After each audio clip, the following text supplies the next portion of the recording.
Pour que le cheval performe, il lui faut des concentrés.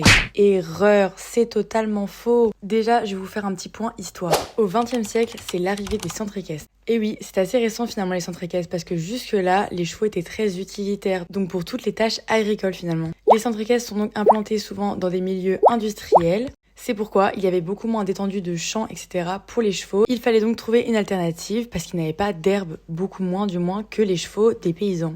C'est pourquoi les industries ont proposé les grains avec assez de cellulose pour remplacer le fourrage. Mais pour rappel, les chevaux féraux, autrement dit sauvages, donc à l'état naturel, ont une alimentation essentiellement végétale. Ils se nourrissent de fourrage, d'herbe. Et par ailleurs, une étude de Elia de 2010 montre qu'il y a une réelle motivation à manger du fourrage. Et oui, quand on se dit que les chevaux passent 60% de leur temps quotidien à manger du fourrage, c'est quand même pas mal. Ou à l'inverse, quand on voit que certains chevaux développent des stéréotypies telles que des tics par manque de fourrage justement. En fait, il faut retenir deux choses là-dedans.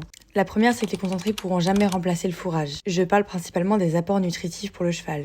Et la seconde, c'est que finalement les trois clés pour la bonne performance du cheval, c'est la génétique, de l'entraînement et une bonne alimentation suivant les besoins nutritifs du cheval. Et donc beaucoup de fourrage. Enfin voilà, j'espère que c'est clair et je finis d'ailleurs sur un petit point assez amusant. Le cheval passe 18 heures par jour à manger. Donc si tu fais un petit calcul, sur 30 ans de vie, il passe 17 à 18 ans à manger. C'est énorme, non? Abonne-toi et on se retrouve pour une prochaine vidéo. Bisous!